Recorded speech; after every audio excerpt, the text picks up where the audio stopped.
Yo, let's talk about the inevitability of change. Life has changes, business has changes, there's evolution, there's growth, there's constantly new things happening. There's new things happening in the world around us, in our society, in the economic structure of the world, and there's things constantly going to be changing and growing and evolving and developing in our own personal lives, in our family. There's constantly things moving. There is. It's always going to happen. Now, as much as people don't like to admit it, most everybody on some level has a little bit of discomfort with change. It's just a thing.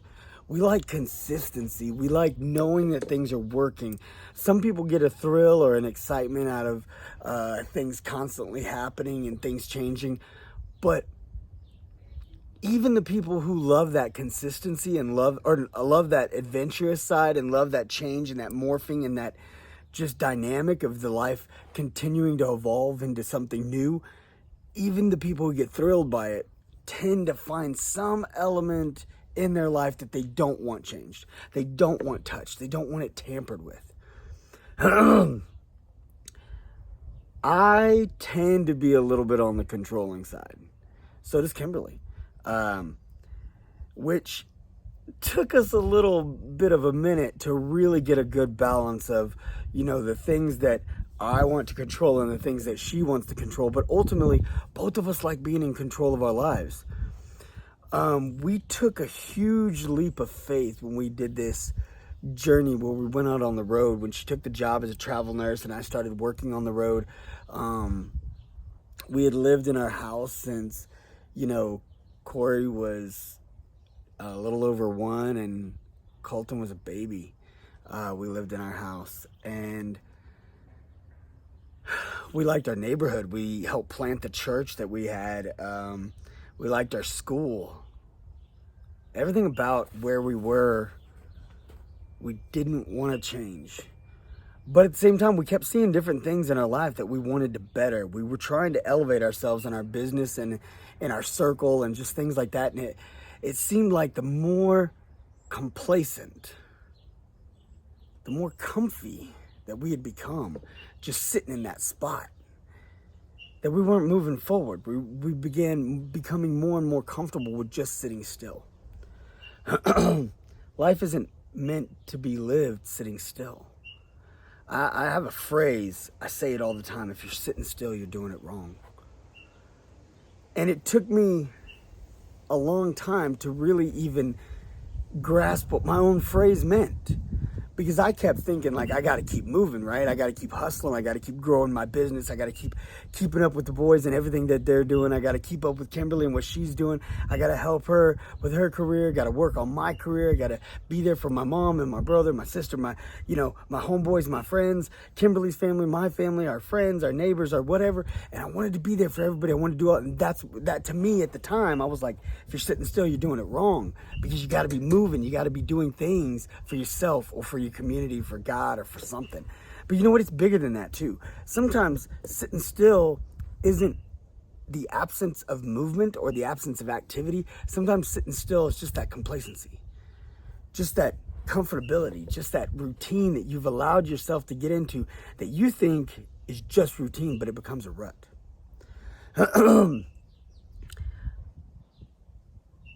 A lot of things have been changing. My partner is taking a step back from his trading, which we've been doing huge amounts of trading together. My mentor, incredible guy. He's got some personal reasons, but he's taking a step back right now, and he's going to focus on some other things for his personal life and with the job that he's got and different things that are going on.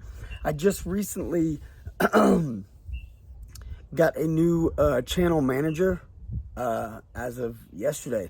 Let's see how that's all going to pan out. That's going to be good. Just new things, new adventures, right? A good buddy of mine moved.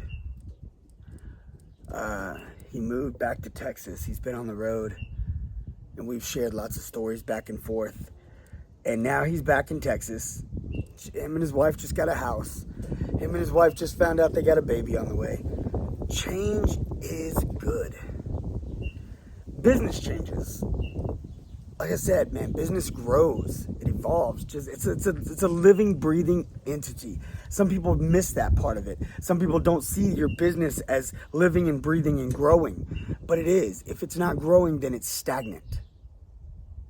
You don't want your business stagnant. It's got to be moving. It's got to be growing. And the thing is our economy, our world is constantly growing. So if your company, if your business isn't growing and adapting, then what it's doing is missing out. It's missing out on the opportunities, and it's isolating potential client base. It's losing hope. It's losing hope. So that's never where you want to be, right? You want to keep moving forward. You want to keep growing. You want to keep seeing that potential of every opportunity that's right in front of you. Don't be afraid of change.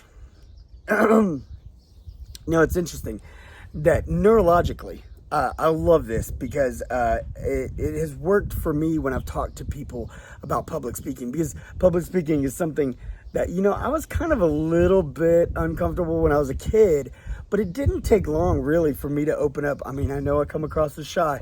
No, seriously, I've always had a big comfort speaking, and talking. As long as I'm able to be myself. Like reciting a speech is a little more challenging, but if I can just get up there and just say what I gotta say, I get real comfortable and real confident being able to speak in front of people. It's exciting to me. Something I've always wanted to do is be a public speaker, give massive seminars and stuff like that. But a lot of people, it's one of the top fears that people have is public speaking. So when I try to help and encourage people, I try to remind them of this is factual. This is absolute factual. It is a neurological thing. Did you know that the fear receptors in our brain are actually the exact same receptors that receive excitement? So like I said, this is important. Why? I mean, ultimately, it's not really important, but it's a cool fact to know, because I tell people that ultimately what we do is we psych ourselves out. So I tell people when they're trying to public speak, give a speech or something, I'm like, you're not really afraid. You think you're nervous, you think you're scared, but you're not. You're excited. You've just psyched yourself out and told you that you're afraid, because why would you be excited to get up there and speak? Nobody's excited to give a speech. Who's excited to give a speech? So you've essentially tricked yourself, because it's the same neurological receptor. See, for some people this helps and for some people it doesn't. But I think it's valid right now, because what we're talking about right now is just the idea that people fear change. Well, a small portion of people get excited. Maybe we're all really excited for the change. Maybe it's all a bigger adventure, but we psych ourselves out because our society tells us that we need consistency.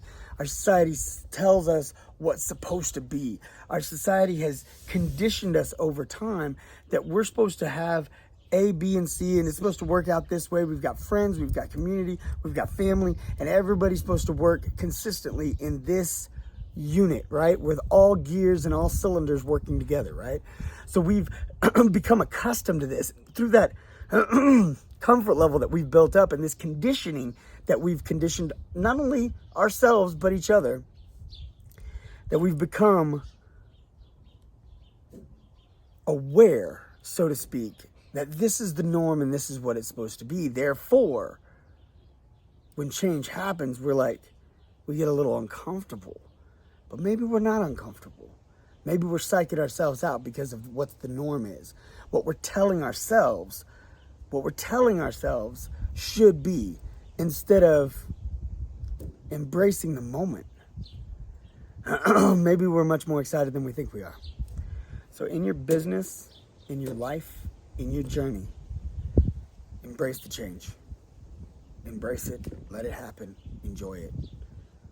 It's your boy. Be sure you like, subscribe, ding that bell, get your notifications, stay tuned. I got so much more coming at you. I'm out.